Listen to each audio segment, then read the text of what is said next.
Hiroshima dan Nagasaki itu. Tapi Tuhan, kata supir itu sambil bersemangat, hanya 25 tahun kami mampu membangun kembali bangsa kami bekas bom atom itu. Dan saya kira betul. Mereka sudah berhasil sekarang ini merajai industri elektronik. Kira-kira di bidang industri mobil juga sebentar lagi menjadi rajanya lah. Kita lihat di kota-kota di Indonesia dari mulai kaos kaki, bullpoint sampai kepada mobil adalah produksi Jepang. Bagaimanapun Jepang adalah maju. Katanya modalnya ini. Saya nggak sabar mendengar pernyataan orang Jepang begitu. Saya langsung saja berikan komen. Saya katakan, yuk tahu, 14 abad yang lalu pemimpin kami Nabi Muhammad SAW pernah mengatakan, saya katakan, hei umat Islam, malas adalah musuhmu. Hati-hati dengan al-kasalu, sabda Rasulullah, malas. Gara-gara malas engkau menjadi bodoh, gara-gara malas engkau menjadi miskin. Malas adalah tidak pernah satu sifat yang tidak pernah bersatu dengan iman. Kalau kita memiliki iman yang kuat, kita tidak pernah mengenal malas. Terus iman dan malas tidak pernah bersatu dalam satu diri. Sampai Nabi mengatakan, hendaklah kalian berdoa, inni a'udzubika minal kasali. Tuhan, aku berlindung kepadamu dari penyakit malas. Ini penyakit malas. Dalam hati saya juga diteruskan, tapi nggak diucapkan. Kepada orang Jepang itu dalam hati saya begini, cuma sayang orang Islam banyak yang malas. Tapi nggak saya sebutkan, ini soal gengsi dan harga diri saja. Jadi ini semangat amal sebetulnya adalah semangat Islam, dan itu yang dicontohkan oleh Rasulullah Sallallahu Alaihi Wasallam. Begitu sampai, bayangkan pada waktu hijrah Rasulullah berangkat dari kota Mekah ke kota Madinah 200 orang. Hanya 200 orang saja. Meninggalkan harta kekayaan, ada yang meninggalkan famili, ada yang meninggalkan putra dan putri, ada yang meninggalkan ayah dan ibu. Demi panggilan iman mereka jalan kaki 500 km di atas padang pasir yang panas dengan tanpa alas kaki. Sampai ke kota Madinah, langsung Rasulullah Sallallahu Alaihi Wasallam ditawari oleh para sahabat sejumlah rumah. Ada yang menawarkan tanah, ada yang menawarkan rumah. Rasulullah menjawab, jangan kalian pikirkan rumah saya, tapi pikirkanlah rumah Allah untuk kita mengabdi kepadanya. Baik, kalau begitu, kata para sahabat, antri waktu, ya Rasulullah, rumah saya jadikan masjid. Ada yang mengatakan tanah saya di sana bikin masjid. Karena terlalu banyak yang menawarkan, persis seperti sekarang jarang yang menawarkan. Maka Rasulullah Sallallahu Alaihi Wasallam memilih tempat yang diduduki oleh Al-Qushwa, unta Rasulullah.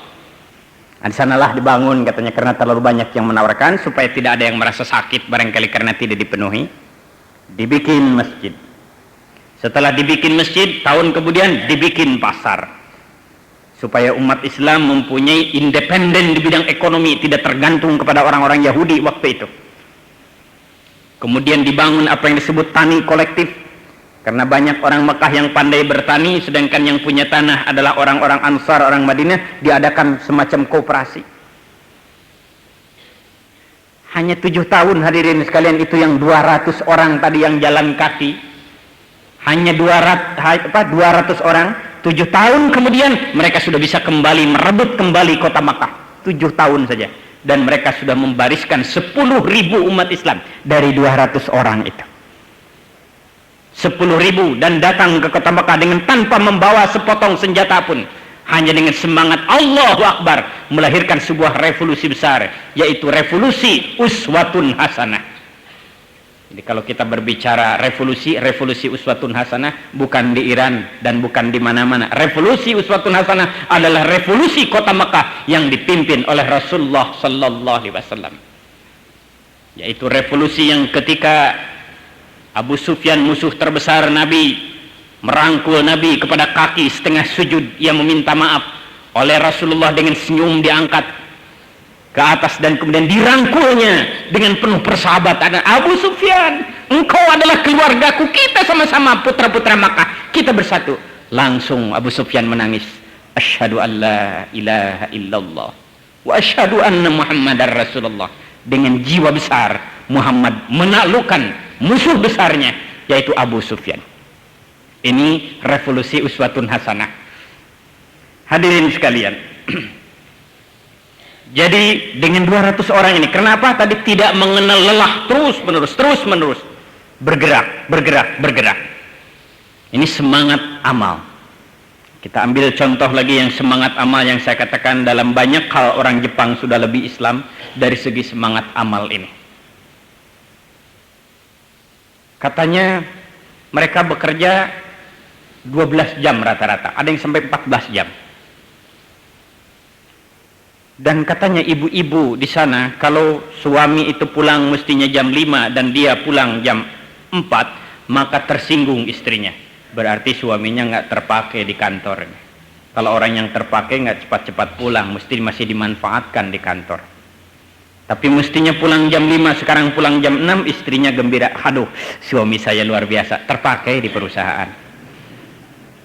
Di kita lain. Bukan salah ibu-ibu juga, barangkali salah bapak-bapak. Katanya lembur kerja, tahu-tahu operasi lain. Katanya ternak ayam, tahu-tahu ternak yang lain. Nah, ini yang bikin rusak. Korup suami ini yang bikin rusak.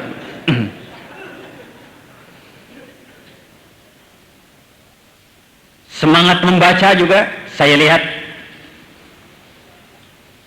memang luar biasa. Antri mengambil tiket, baca buku, kemudian nunggu bis, baca buku, masuk di kereta, baca buku. Jadi semangat baca buku itu luar biasa.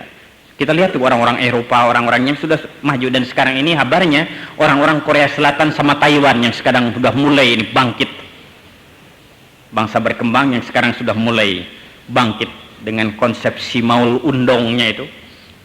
Korea Selatan sekarang mampu mengejar dan mampu meningkatkan GNP, income per kapitanya yang menyolok sekali. Semangatnya antara lain adalah semangat amal daripada putra-putra bangsanya. Sebab terus terang saja kita ini nggak akan bisa jadi bangsa besar walaupun di drop dengan berbagai macam bantuan luar negeri atau dengan inpres, kepres, ada BUD, KUD, apalagi sama alat-alat IUD saja. Ini tidak mungkin kita menjadi bangsa besar kalau kita sendiri tidak menjadi manusia-manusia Indonesia yang mempunyai semangat amal, semangat kerja, yaitu semangat Islam sebetulnya, semangat Islam. Oleh karena itu berpandai-pandailah kita di dalam rangka memanfaatkan waktu. Bagaimana waktu kita manfaatkan? Saya kira soal waktu ini adalah Islam memberikan penghargaan yang luar biasa. Tapi justru yang menghargai waktu adalah kebanyakan juga orang-orang yang belum masuk Islam. Disiplin waktu agak sulit di negara seperti di Jepang yang saya tahu itu, kalau rapat telat 5 menit itu nggak ada rupanya. Kereta juga nggak ada, 1 detik tidak telat. Bukan 1 menit, 1 detik karena oleh komputer. Jadi pas semuanya. Kita semuanya baru satu yang kita patuh kepada waktu itu. Soal buka puasa, alhamdulillah tepat terus kita.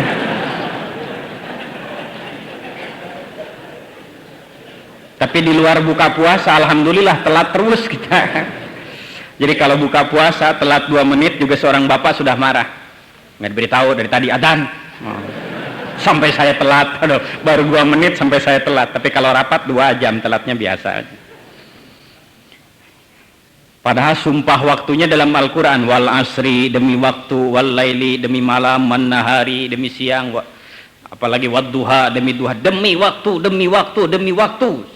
Waktu itu adalah penting, waktu adalah penting, sehingga Rasulullah Sallallahu Alaihi Wasallam menyediakan satu waktu yang dikatakan ada waktu ijabah, di mana orang-orang Islam harus mencari waktu itu supaya berdoa dikabulkan oleh Allah. Maksudnya supaya berkesadaran waktu, berkesadaran waktu.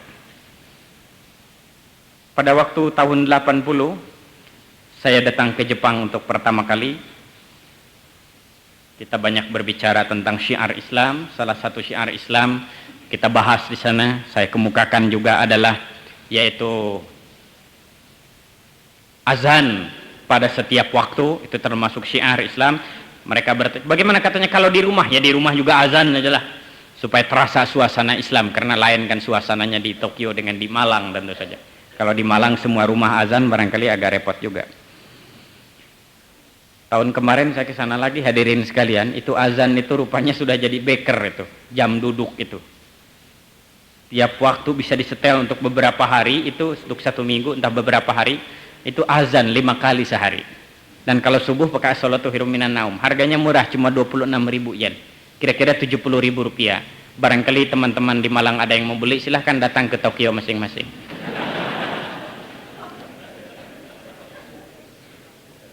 Judulnya Akbar.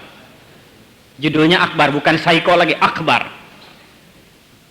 Lantas kepada mereka diajarkan kalau masuk rumah itu orang Islam ada ciri khusus, yaitu Assalamualaikum. Tahun kemarin saya ke sana itu Assalamualaikum sudah jadi bel. Jadi beberapa rumah umat Islam di Jepang tekan Assalamualaikum. Belum ada di Malang, insya Allah belum ada lah. Belum ada. Di kita malah begitu tekan jinggobal, jinggobal, jinggobal, gobel, jinggobel di kita.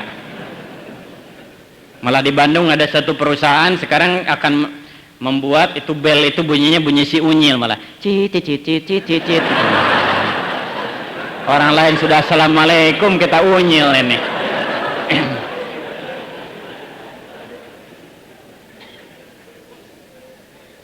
Ini kan semangat amal itu. Semangat amal itu.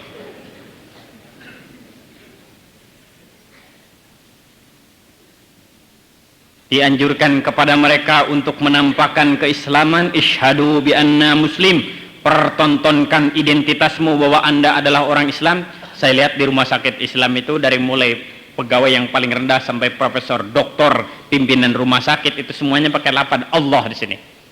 Pakai lafaz Allah, ada yang di dasinya lafaz Allah di sini.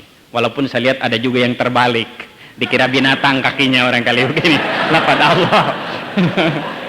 Karena nggak bisa baca mereka. Tapi semangatnya boleh lah, ini semangat amal ini sebetulnya.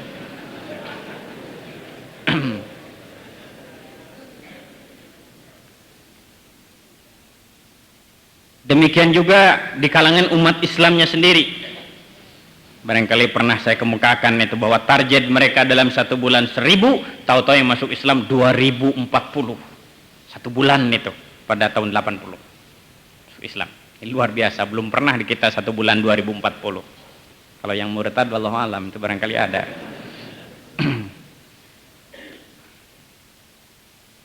Malah saya pernah menerima di Bandung ada orang yang masuk Islam, baca syahadat, langsung sholat, habis sholat bayar zakat lagi. Waduh, luar biasa saya katakan ini orang Islam.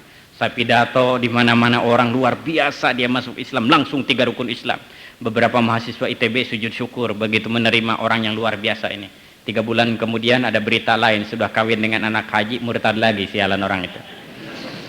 Menipu saja, padahal saya sudah pidato di mana-mana dengan penuh keikhlasan, saya katakan dia masuk Islam, dengan ketulusan dia masuk Islam. Tahu-tahu dia target anak mertua. Jadi hadirin, ini penuh kesungguhan. Katanya kalau mereka orang Jepang mengerjakan sesuatu, mereka kerjakan dengan penuh kesungguhan. Kalau kita baca hadis, ini kan ajaran Islam. Allah Subhanahu wa ta'ala mencintai seseorang kalau mengerjakan sesuatu itu dengan penuh kesungguhan, nggak boleh tanggung-tanggung. Kalau kita jadi guru teladan.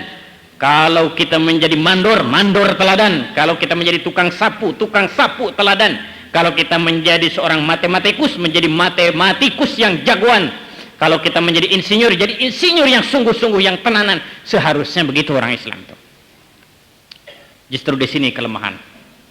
Sebetulnya kalau kita, bagi bapak-bapak yang barangkali sering ke luar negeri, kita semakin bersyukur kepada Allah Subhanahu wa ta'ala bahwa kita ini dianugerahi negeri yang makmur.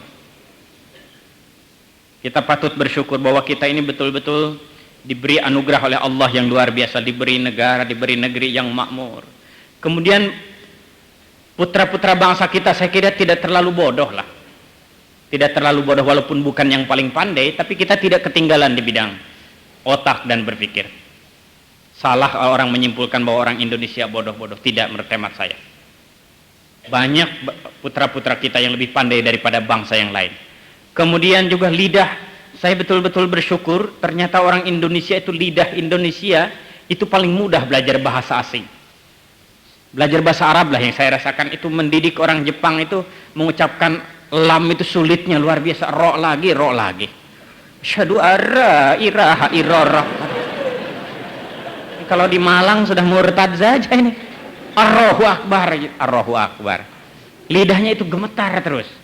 Lam itu sulit sekali itu lamnya, ro lagi. Barangkali terlalu banyak makan Daihatsu itu. Tapi orang Indonesia relatif mudah. Ini hal yang patut kita syukuri. Cuma ada satu, terus terang saja, penyakit bangsa kita, penyakit kita semua, termasuk umat Islam, penyakit bangsa kita, malas. Ini yang sulit mengobatinya ini. Malas ini, terlalu banyak santai kita itu. Dalam menghadapi segala hal itu santai saja, tidak serius. Ada cerita katanya kalau ada kecelakaan, bangsa lain sudah siap kerja, kita bentuk panitia dulu. Habis nyusun panitia, nyusun proposal bagaimana anggarannya. Belum kerja sudah anggaran banyak. Jadi ini, saya kira ini penyakit kita yang justru membangun manusia seutuhnya ini antara lain memberantas kemalasan. Dan ini semangat Islam. Semangat Islam. Ini yang saya katakan tadi, mereka lebih Islam dari segi ini. Banyak juga mereka yang jahat-jahat, yang jelek-jelek. Tapi nggak usah saya ceramahkan di sini. Nanti ingin lagi ke sana. Ada hal-hal yang tidak baik nggak usah diceritakan, tapi yang baiknya ini semangat amal, semangat kebersihan. Memang agak tragis hadirin. Kalau kita datang ke Singapura, yang di sana mayoritas kafir, kotanya bersih. Datang lagi ke Hong Kong, mayoritas kafir, bersih. Datang ke Tokyo, mayoritas orang luar Islam juga bersih. Datang ke Bangladesh, mayoritas Islam, kotor. Datang ke Karachi, mayoritas Islam, kotor. Datang ke Mekah, pusat Islam, kotor lagi. Apa musim haji? Enggak. Saya 2 bulan sebelum musim haji di sana juga kotor. Sama saja. Jadi aneh, di tempat-tempat yang banyak umat Islam adalah kotor, di tengah banyak orang luar Islam malah bersih. Padahal ajaran kebersihan adalah ajaran kita. An-nadzafatu minal iman, at-tahuru syatrul iman. Kebersihan separuh daripada iman. Kurang apa lagi separuh dari iman kebersihan? Masa harus saya tingkatkan sampai 75%? Separuh daripada iman. Innallaha yuhibbut tawabin wa yuhibbul mutatahhirin. Allah mencintai orang yang selalu bertaubat dan orang yang selalu bersih, bersuci. Dicintai oleh Allah. Kurang apa? Dicintai oleh Allah. Itu di Tokyo ada spur begitu keliling. Tokyo itu 60 yen, itu 60 atau 70 yen begitu bisa keliling, itu bisa sampai sehari penuh itu. Saya duduk saja itu keliling. Saya melihat ini manusia-manusia Jepang ini kayak apa sih sebetulnya kok bisa jadi bangsa besar. Yaitu kekaguman saya soal kebersihan. Seorang mahasiswa atau pemuda sedang merokok, kemudian akan dibuang barangkali tempat puntung rokok agak jauh, sulit ke sana, dia padamkan pakai kertas, dia bungkus, dia pegang. Setengah jam, 3/4 jam, sampai 1 jam dia pegang puntung rokok. Begitu turun ke stasiun dia masukkan ke tempat sampah. Itu biasa. Sedangkan di kita jangankan puntung rokok, kulit pisang, kulit rambutan, kadang-kadang kulit durian dari mobil lemparkan. Kena muka polisi, tahan loh. Ini sudah numpuk aja dosa kita. Dosa mengotori kota, dosa buang sampah nggak beres, dosa melempari orang, dan dosa syukuran atas penderitaan orang lain. Jadi ini hadirin sekalian, jadi kita belum Islam dari segi ini. Belum Islam dari segi ini. Keteraturan, at-tartibu yang merupakan ajaran penting dalam fikih. Kalau wudu katanya mesti tartib, kalau di dalam salat mesti at-tartibu, tartib. Tapi sebetulnya dalam masyarakat juga mesti tertib. Dan ini adalah ajaran Islam. Antri saja ini soal kecil hadirin sekalian. Soal antri saja rasanya sulit di negara-negara yang sudah maju, seenaknya saja gitu. Yang paling besar ototnya yang paling depan gitu. Ya, yang paling tua terpaksa tersingkirkan, nggak antri begitu teratur, begitu tertib. Saya pernah sedang antri mau beli bensin di Bandung, kebetulan ada mahasiswa yang saya kenal aktivis masjid, dia enak aja pakai motor depan. Saya turun, saya bilang, Pak Miftah, Assalamualaikum. Waalaikumsalam. Saya katakan, Anda jangan begini. Sebagai pemuda masjid, saya katakan sebagai pemuda Islam, Anda hidup tertib. Alah, apa katanya saya ini sibuk sekali Pak. Sama yang antri ini sibuk, jangan disangka tukang nganggur, saya katakan. Sibuk ini. Apa ini dosa Pak? Kenapa tidak dosa? Anda kesini merampas hak orang lain. Merampas hak orang lain tidak boleh, dalam Islam itu zalim namanya. Dan Anda dengan jalan begini, Anda telah menyakiti sejumlah orang yang sedang antri kepanasan. Menyakiti hati orang lain adalah dosa. Perlihatkan seorang pemuda Islam hidup tertib dengan baik. Ini ajaran Islam.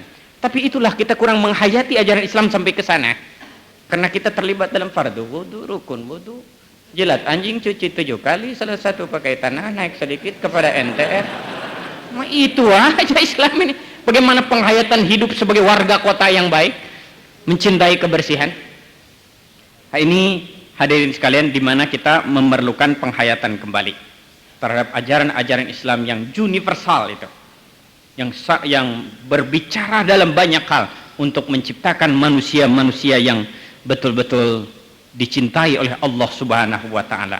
Manusia-manusia yang rahmatan lil alamin, yang memperlihatkan satu pribadi dan watak kasih sayang bagi seluruh alam. Hadirin sekalian, masih banyak hal-hal yang sebenarnya bisa kita lihat dari bangsa-bangsa yang sudah maju, yang sebetulnya sekali lagi adalah mereka melaksanakan ajaran Islam. Dan sebagai kita sebetulnya tinggal mengamalkan saja, karena ajarannya sudah ada di dalam Al-Quranul Karim dan Sunnah Rasulullah Sallallahu Alaihi Wasallam. Hadirin sekalian, dalam soal memperjuangkan kebenaran, kita bisa melihat catatan kehidupan Rasulullah Sallallahu Alaihi Wasallam. Setelah Rasulullah Sallallahu Alaihi Wasallam, pada waktu Rasulullah Sallallahu Alaihi Wasallam digelari atau mendapatkan gelar sebagai Al-Amin, sampai Rasulullah mendapatkan wahyu pertama, tidak banyak risiko yang dihadapi oleh Rasulullah Sallallahu Alaihi Wasallam. Kepada Rasulullah setelah turun surat Al-Alaq, kemudian berturut-turut turun surat Al-Qalam beberapa ayat, kemudian surat Al-Muzammil beberapa ayat. Surat Al-Alaq ayat surat yang pertama yang turun kepada Nabi mengisyaratkan Iqra, baca, intinya. Sedangkan Al-Qalam adalah menunjukkan pemantapan tugas Nabi, bahwa melaksanakan tugas ini benar-benar suci dan benar-benar mempunyai nilai yang tinggi. Kemudian turun kepada beliau surat Al-Muzammil, yaitu bimbingan khusus kepada Nabi dua hal, yaitu kumil laila warattil qur'ana, lakukan bangun salat malam dan tartil Quran. Allah menjanjikan inna sanulqi alaika qaulan thaqila, kami akan berikan kepadamu ucapan yang berbobot. Setelah bangun malam dan tartil Quran, yang saya kira ini juga harus menjadi pedoman bagi setiap pejuang dan pencinta ajaran Islam, yaitu bangun malam dan tartil Quran, bagian yang terpenting daripada kesuksesan berjuang. Tidak mungkin kita berhasil memperjuangkan kebenaran, kita rapat sampai larut malam tapi subuh kesiangan. Justru malah didukung dengan tahajud demi tahajud.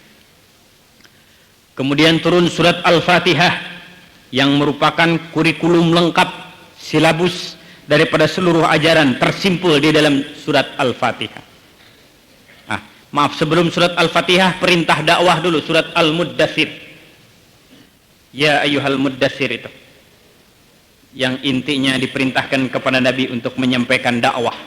Dan menurut catatan sejarah, setelah perintah surat Al-Muddathir ini, Rasulullah selama sekitar, kemudian wasiyabaka fatahhir, dan hendaklah kamu sendiri membersihkan dirimu. Saub, baju, tapi di sini bisa juga berarti membersihkan diri Rasulullah. Seseorang yang siap untuk menjadi pejuang dan menegakkan kebenaran dirinya sendiri harus membersihkan diri. Warrujza fahjur, dan berhindar dari kemungkinan berbuat salah dan dosa. Dan ada syarat yang paling berat, wala tamnun tastaksir, jangan terlalu banyak merenungkan pemberian dari manusia. Jangan terlalu banyak mencari fasilitas kalau memang kita mau menegakkan kebenaran. Wali rabbika fasbir, dan sabar.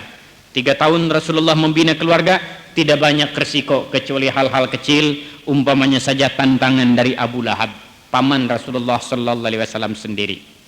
Tetapi ketika Rasulullah Sallallahu Alaihi Wasallam menerima perintah dari Allah Subhanahu wa taala, fasda bima tu'mar wa a'rid anil musyrikin, yaitu perintah dakwah secara terbuka, da'watuhu jahran, ketika itulah tantangan demi tantangan dihadapi oleh Rasulullah Sallallahu Alaihi Wasallam. Abu Lahab menantang Rasulullah sehingga turun surat Tabbat yada Abi Lahabi wa tab. Kemudian pernah diutus seorang utusan diplomat kawakan namanya Abul Walid untuk membujuk Nabi Muhammad sallallahu alaihi wasallam. Tawarannya cukup meyakinkan. Kata Abul Walid, Muhammad, kami semua sudah bersepakat untuk mengangkat Anda sebagai Al-Amin dulu, dan sekarang ini kami juga bersepakat untuk mengangkat Anda menjadi pemimpin kami. Hanya satu yang kami minta, janganlah ajaranmu itu diajarkan lagi ke tengah-tengah masyarakat. Sebelum Nabi menjawab, rupanya Abul Walid tahu bahwa Nabi Muhammad tidak mau menerima tawaran jabatan yang paling tinggi itu. Kami sadar bahwa engkau Muhammad bukan orang yang gila kekuasaan, dan engkau mencari ketentraman dan ketenangan dan menyembah Tuhanmu. Kami juga sudah bersepakat untuk menyerahkan seluruh harta kekayaan kami kepadamu. Silahkan, mau apa kami berikan, asal satu yang kami minta, ajaran itu jangan kau ajarkan lagi kepada orang lain, cukup untukmu dan teman-temanmu. Sebelum Nabi menjawab, Abul Walid tahu betul Nabi Muhammad tidak mau menerima. Lantas ditawarkan lagi kepada Rasulullah, yaitu wanita. Turunlah waktu itu surat Fussilat ayat 1 sampai 38, yang kemudian Abul Walid tidak bisa menjawab dan pulang tanpa permisi. Karena usaha langsung tidak bisa, mereka mencoba mengadakan pendekatan kepada pamannya, yaitu Abu Talib, agar Muhammad mau menghentikan usaha-usaha menyampaikan ajaran agama yang dibawa oleh Muhammad. Abu Talib menyampaikan kepada Nabi bahwa mereka meminta engkau Muhammad untuk berhenti menyampaikan ajaran, dan mereka berjanji akan menolong kamu apapun yang kau minta. Pada waktu itulah Rasulullah sallallahu alaihi wasallam menyatakan yang dikenal oleh sejarah, pernyataan Rasulullah sallallahu alaihi wasallam yang menggambarkan satu pribadi pejuang kebenaran yang luar biasa. Ya ammi wallahi law wada'u syamsa fi yamini wal qamara fi yasari ala an atruka hadzal amra hatta yuzhirahu Allah au ahlik fi ma taraktu. Demi Allah paman, seandainya mereka mampu menaruh matahari di tangan kananku dan bulan di tangan kiriku, agar aku meninggalkan tugas ini, aku tidak akan berhenti kecuali aku menang atau aku hancur karenanya. Aku tidak akan meninggalkannya. Karena bujukan yang semacam ini tidak bisa, akhirnya mereka mengirim delegasi lagi kepada Rasulullah sallallahu alaihi wasallam. Sekarang ini usulnya adalah usul kompromi. Begini Muhammad, demi memperlihatkan kerukunan kita, maka kami semua sudah bersepakat akan menyembah Tuhanmu. Kami akan memilih agamamu, dan kami harapkan bulan depan engkau turut juga menyembah Tuhan kami dan masuk agama kami, biar kelihatan kita mempunyai kerukunan yang luar biasa. Ketika itulah Allah Subhanahu wa taala menurunkan ayat Qul ya ayyuhal kafirun, katakan olehmu Muhammad, hai orang kafir, aku tidak perlu menyembah Tuhanmu dan kamu pun tidak perlu menyembah Tuhanku. Lakum dinukum waliyadin, bagi ente agama ente, bagi ana agama ana. Tidak perlu tukar-tukar agama. Inilah yang dalam sejarah agama dikenal sebagai sinkritisme. Sebetulnya hadirin sekalian, bahaya dunia modern selain ateisme, sekularisme, juga ada yang disebut sinkritisme. Ateisme adalah anti Tuhan, secara resmi sejak tahun 66 sudah dilarang oleh pemerintah kita, ditetapkan dalam sidang MPRS. Tetapi sinkritisme tidak ada larangan. Jadi bisa saja bisa merusak akidah kita. Apa sinkritisme? Yaitu ajaran yang harus menganggap, orang-orang beragama harus menganggap semua agama adalah benar. Semua agama adalah baik dan agama itu adalah benar. Setiap anak harus menyadari itu, anak sekolah harus menyatakan semua agama itu benar. Itu sinkritisme. Seperti yang diajarkan oleh Sri Ramakrishna di India. Dia menciptakan sebuah agama yang disebut agama universum. Yang penting manusia itu berketuhanan. Soal agama itu adalah soal teknis, penyembahan. Anda harus menjadi orang Islam yang baik dengan orang Islam, dan Anda harus menjadi Kristen yang baik dengan orang Kristen, dan Anda harus memperlihatkan sebagai seorang Buddhis yang baik dengan orang Buddha, dan harus memperlihatkan sebagai orang Hindu yang baik dengan orang Hindu. Berganti 1000 agama setiap hari tidak jadi soal, karena agama merupakan mazhab ketuhanan. sekte ketuhanan. Seperti dalam buku Bhagavad Gita, mereka bersaruk-saruk datang kepadaku, tapi tujuan aku juga. Atau dalam keputusan Kongres Kebatinan di Jakarta mengatakan, sebetulnya agama hanya merupakan aspek-aspek ketuhanan, tapi tujuan juga sama. Sinkritisme.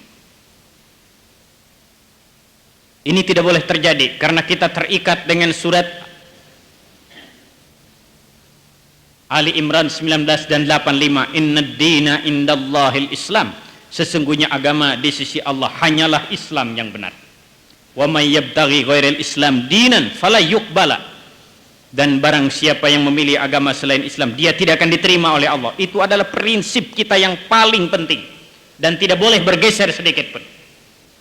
Agama yang benar menurut orang Islam adalah Islam, sebagaimana agama yang benar menurut orang Kristen adalah Kristen. Itu adalah prinsip. Kalau orang mengatakan semua agama adalah benar, dia adalah tidak beragama. Sebab kalau orang beragama tidak mungkin mengatakan semua agama adalah benar. Pasti agamanya yang benar, yang lain adalah salah. Tapi bagaimana? Kita juga mempunyai ajaran, adalah kum dinukum waliyadin, tidak usah saling mengganggu. Ada seorang sampai mengatakan, seorang tokoh, nggak usah saya sebut namanya biar tidak dosa, tapi tokoh ini menyebutkan sebagai insan Pancasila, katanya anak saya bagi-bagi agamanya. Yang paling pertama Islam, kedua Katolik, tiga Protestan, empat Hindu, dan lima Buddha. Barangkali kalau ada yang keenam sipit-sipit sedikit Konghucu loh, barangkali. Ada lagi yang mengatakan sebagai insan Pancasila, saya tidak keberatan anak saya putri semua Islam, dan akan saya kawinkan dengan putra-putra terbaik dari bangsa ini dari berbagai macam agama. Membuktikan saya toleransi dalam agama. Ini bukan toleransi kalau begitu, bukan tasamuh, akan tetapi adalah pemurtadan. Islam, seorang muslim harus meyakini bahwa Islam saja yang benar, tapi agama lain bagaimana? Itu hak mereka dan kita harus damai dengan mereka. Ajaran agama kita juga ada yang disebut lakum dinukum waliyadin, bagi anda agama anda, bagi kami agama kami, nggak usah saling mengganggu. Ada kita juga mengatakan agree in disagreement, bersepakat untuk berbeda. Ta'alau ila kalimatin sawain baina, bisa kita mempunyai satu konsensus yang sama, kita satu bangsa, satu negara, satu bahasa, tapi agama macam-macam, kita juga siap untuk itu. Tetapi soal akidah tidak boleh, termasuk juga upacara keagamaan, sebagaimana yang diputuskan dalam fatwa Majelis Ulama dan yang terakhir surat edaran Menteri Agama. Yaitu di sana dijelaskan dalam surat edaran Menteri Agama yang menurut hemat saya sangat bijaksana, yaitu bahwa dalam upacara ritual Islam, ritual keagamaan tidak perlu dan tidak boleh. Kita punya ritual yaitu sholat Idul Fitri, Idul Adha, tidak perlu orang lain ikut. Tapi ketika halal bihalal ada orang lain datang, biarkan. Kita mempunyai ritual sholat Idul Fitri, Idul Adha, tidak boleh orang lain. Tapi ketika sedang ada perkawinan anak kita, kita punya teman orang luar Islam, kita undang, silahkan. Begitu juga tetangga kita orang luar Islam, dia menikahkan anak, kita diundang, datanglah. Itu toleransi kita. Tapi upacara Natal, ibadah Natal dalam pengertian ritual mendoanya, ini lilinnya, itu tidak boleh datang karena itu ritual. Ini saya kira cukup, ini yang di surat edaran dari Menteri Ades, upacaranya tidak boleh ikut, upacara ibadahnya. Kepada Rasulullah rupanya pernah ada ini usul sinkritisme itu, yang semua agama adalah sama. Katanya pernah di Amerika juga didirikan lembaga agama, yaitu semuanya ingin melepaskan agama masing-masing, tapi agama berketuhanan. Jadi hari Jumat datang ke masjid, hari Sabtu ke kelenteng, hari Minggu ke gereja, hari Senin ke kuil, dan hari Selasa cari lono broto sambil rematik barangkali. Itu soal teknis saja. Ini tidak boleh terjadi. Salah satu bentuk daripada sinkritisme di Indonesia adalah beberapa aliran kebatinan. Seperti ada Krislam, Kristen dan Islam, Buddhislam, Buddha dan Islam. Digabung-gabung, dipilih yang enak-enak barangkali. Kemudian kepada Rasulullah karena ini juga tidak mempan, pernah juga dikirim delegasi. Pada saat ini mereka meminta, baiklah Muhammad, Anda ajarkan agama Anda, saya juga mengajarkan agama saya, masing-masing saja. Tapi kami minta, itu ayat-ayat tertentu yang menyatakan bahwa agama kami salah, jangan dikeluarkanlah. Jadi surat barangkali kul huwallahu ahad begitu, ini jangan sensitif ini. Apalagi wajahidil kufar dan lain-lain. Ini nggak boleh dikeluarkan. Turun surat Yunus ayat 15 yang menyatakan tidak mungkin itu ajaran Islam dipotong-potong. Ada ayat-ayat yang tidak boleh dipidatokan, tidak boleh dikeluarkan. Tidak mungkin. Seluruh Quran adalah tata nilai bagi orang Islam. Dan kami yakin dengan melaksanakan Al-Quran akan terdapat kedamaian bukan saja antara orang Islam, tapi antara orang Islam dengan luar Islam. Karena ajaran sudah ada. Kita rahmatan lil alamin, kasih sayang bagi seluruh alam, bukan saja manusia, sampai binatang dan tumbuh-tumbuhan juga harus mendapatkan kasih sayang kita. Itu adalah ajaran Al-Quran. Karena usaha-usaha ini tidak berhasil rupanya hadirin sekalian, maka mulailah usaha-usaha peningkatan intimidasi, provokasi, sampai kepada penyiksaan. Ketika itulah kita mengenang bagaimana Bilal bin Rabah direntangkan di atas padang pasir, ditindih dengan batu yang besar, dipukuli setiap pagi, siang dan malam. Seorang sahabat diikat kaki dan tangan kanannya kepada 2 ekor kuda, tangan kanan dan kaki kanannya diikatkan kepada kuda sebelah kanan, dan tangan serta kaki kirinya diikatkan kepada kuda sebelah kiri. Kemudian 2 ekor kuda itu disuruh lari sehingga badannya menjadi putus-putus. Seorang hartawan dengan secara demonstratif di hadapan para sahabat membunuh pembantunya karena memilih Islam. Tekanan demi tekanan, sanksi ekonomi terhadap Nabi, terhadap keluarga Nabi, sampai usaha pembunuhan. Inilah yang kemudian melahirkan yang disebut Amul Hazan, tahun duka cita. Sehingga Nabi berangkat ke Taif, dan di Taif Nabi dengan harapan mendapatkan perlakuan yang baik. Ternyata beliau disambut oleh hujan batu dan potongan besi. Ketika itu untuk pertama kali Nabi Muhammad merasakan pedihnya lemparan-lemparan batu yang dilemparkan oleh mereka, dihujankan oleh mereka kepada Rasulullah. Zaid yang menyertai Nabi menangis, sedih melihat pemimpin yang dicintainya Rasulullah sallallahu alaihi wasallam disiksa secara kejam. Tapi bahkan pada waktu itu menurut tarikh, Jibril datang kepada Muhammad mengatakan, Muhammad, engkau adalah Rasul Allah, engkau adalah kekasih Allah, engkau disiksa secara kejam oleh orang-orang jahat itu, padahal doamu selalu didengar oleh Allah. Seandainya engkau mau mendoakan mereka supaya mereka disiksa oleh Allah, tentu doamu dipenuhi oleh Allah Muhammad. Pada saat beliau dihujani oleh batu dan potongan besi, pada saat darah mengalir dari badan Rasulullah karena lemparan batu dan besi itu, Rasul masih sempat menyatakan doa, ya Allah, jangan kau turunkan azab dan siksa kepada orang yang melempari aku, sebab mereka bukan orang jahat, tetapi mereka orang yang belum tahu bahwa aku adalah Rasulmu. Sayangi mereka Tuhan. Allahumma hdi qaumi innahum qaumul la ya'lamun. Ini pribadi Muhammad sallallahu alaihi wasallam. Islam tidak pernah mengenal dendam. Pada saat kita dendam, sebetulnya kita tidak memiliki jiwa Islam.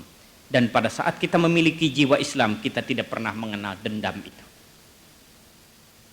Bahkan di dalam perang Uhud, sebagaimana diungkapkan oleh tarikh, ketika Rasulullah terlemparkan ke satu lembah yang cukup dalam, ketika kepadanya dilemparkan sebuah tombak yang tajam langsung mengenai muka Rasulullah sallallahu alaihi wasallam, sehingga beliau tersungkur. Ketika itu patah giginya, dan dari mulut Rasulullah menyemburkan darah sehingga mukanya penuh dengan darah dan pasir. Rasul tersungkur ke dalam pasir. Seorang kafir dengan secara kejam dia meloncat-loncat kegirangan mengatakan, Muhammad sudah mati, aku yang membunuhnya. Mana Abu Sufyan, hadiah untukku. Mendengar kesombongan orang kafir itu, seorang sahabat loncat ke lembah itu, kemudian mengangkat sesosok tubuh yang penuh mukanya dengan darah dan pasir. Ketika dilihatnya dari dekat, ternyata yang diangkatnya itu adalah pemimpin yang sangat dicintainya, Rasulullah sallallahu alaihi wasallam. Sahabat itu menangis menjerit, ya Rasulullah, ternyata engkau disiksa secara kejam oleh orang jahat itu. Ya Rasulullah, betapa kejam orang itu, padahal engkau adalah Habibullah, engkau kekasih Allah, engkau Rasul Allah. Doamu selalu didengar oleh Allah. Doakan olehmu ya Rasul, supaya orang yang menyiksamu itu disiksa oleh Allah sesuai dengan kejahatan mereka. Doakan olehmu ya Allah, ya Rasulullah, supaya dia disiksa oleh Allah. Pada saat darah masih mengalir dari mulut Rasul, pada saat Rasulullah mukanya penuh dengan darah dan pasir. Beliau masih sempat menyatakan doa, ya Allah, jangan kau turunkan azab dan siksa kepada orang yang menombak aku. Jangan Tuhan, sayangi dia Tuhan, sebab dia bukan orang jahat, dia adalah umatmu dan abdiku juga. Allahumma hdi qaumi innahum qaumul la ya'lamun. Hadirin, ini pribadi Muhammad sallallahu alaihi wasallam. Dengan akhlak yang semacam ini Rasul membangun masyarakat dalam 23 tahun dan berhasil. Dengan akhlak seperti ini. Kalau diukur dengan kekayaan, Rasul tidak sempat menjadi orang kaya. Seperti tadi saya kemukakan, Rasul di kota Madinah pada saat menjadi kepala negara justru beliau hanya memiliki sebuah rumah kecil sambungan dari masjid umum 2 kali 1,5 meter. Beliau tidak sempat tidur di atas kasur yang empuk, hanya tergeletak di atas tikar yang tipis yang dibikin dari daun-daun kurma yang kasar hasil anyaman tangan beliau sendiri. Di sana beliau tidur, di sana beliau memimpin negara, dan di sana Rasulullah dikuburkan. Tidak pernah ada orang yang minta tolong kecuali ditolongnya. Tidak pernah ada orang yang minta nasihat kecuali dinasehatinya. Tidak pernah ada tetangga yang wafat kecuali dihantarkannya sampai ke kuburan.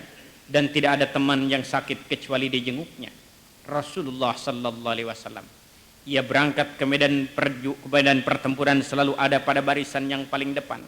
Dan ia tahajud 23 tahun terus-terusan, taubat terus-terusan, memohon kepada Allah Subhanahu wa taala, padahal dia dijamin akan masuk surga.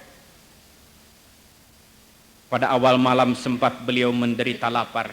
Rupanya sudah hampir 2 hari 2 malam beliau tidak sempat makan. Beliau sempat membawa sebungkus roti. Beliau pulang ke rumah dengan harapan ingin makan bersama istri Aisyah radhiyallahu anha. Tapi ketika sampai ke rumah ternyata istri yang sangat dicintainya sudah tidur dengan nyenyak. Sebagai suami yang baik, beliau tidak berkenan membangunkan istri yang sedang tidur nyenyak itu. Beliau juga tidak sampai hati untuk makan sendiri walaupun lapar. Beliau simpan roti itu baik-baik dengan harapan bisa makan bersama istri di pagi hari. Beliau tidur, tapi malam itu tidak bisa tidur karena memang beliau lapar. Beliau bangun sholat malam sebagaimana biasa, kemudian memimpin sholat subuh di masjid. Pulang dari masjid datang ke rumah dengan penuh sayang memanggil istri yang dicintainya.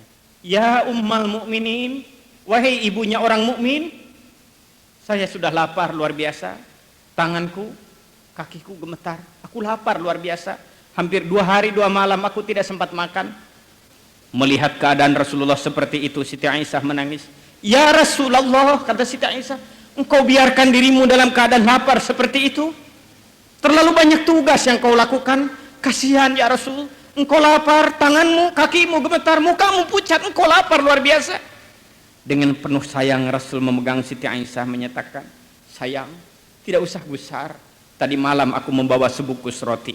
Aku tidak mau makan sendiri, aku ingin makan bersamamu pagi ini. Mendengar pernyataan itu di luar dugaan Rasul, Siti Aisyah menjerit menangis sambil merangkul setengah sujud kepada Rasulullah sallallahu alaihi wasallam menyatakan, "Ya Rasulullah, saya telah melakukan dosa besar, membiarkan engkau dalam keadaan lapar karena roti itu tanpa izinmu aku berikan kepada tetangga yang kelaparan ya Rasulullah. Maafkan, aku membiarkan engkau dalam keadaan lapar, aku mengira engkau sudah makan." Dengan senyum Rasul menjawab, "Ya ummal mukminin, sayang, tidak perlu gusar. Sudah berapa kali aku marah kepadamu? Berapa kata dan kalimat yang pernah menyinggung perasaanmu? Selama kita hidup berumah tangga." Siti Aisyah menangis semakin keras menyatakan, "Ya Rasulullah, hidup kami hanya kagum demi kagum terhadap pribadimu ya Rasul. Engkau tidak pernah menyakiti hati istri, tidak pernah ada kata dan kalimat yang menyinggung perasaan kami. Pribadimu luar biasa, tapi aku telah melakukan dosa besar, membiarkan kau dalam keadaan lapar, roti yang kau bawa aku berikan tanpa izinmu." Rasul menjawab, "Tidak, engkau telah berjasa besar menolong tetangga yang dalam keadaan lapar. Seandainya tetangga itu tidak kau beri, tentu tetangga itu dalam keadaan bahaya. Aku lapar, tetapi insya Allah aku masih kuat puasa sehari lagi. Hari ini aku akan puasa. Insya Allah maghrib nanti kita akan memperoleh rezeki dan kita bisa makan bersama-sama." Hadirin sekalian, inilah pribadi Muhammad sallallahu alaihi wasallam. Masih banyak catatan-catatan dari tarikh Rasulullah sallallahu alaihi wasallam bagaimana Rasulullah sallallahu alaihi wasallam menempatkan pribadi yang luar biasa. sehingga Allah Subhanahu wa taala sempat menurunkan sebuah pujian khusus untuk Rasulullah sallallahu alaihi wasallam yang tercantum di dalam Al-Qur'an, innaka la'ala khuluqin azim.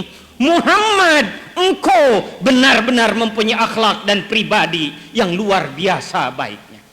Hadirin sekalian, inilah yang harus menjadi uswah hasanah, suri tuladan kita bersama. Akhirul kalam, wassalamualaikum warahmatullahi wabarakatuh.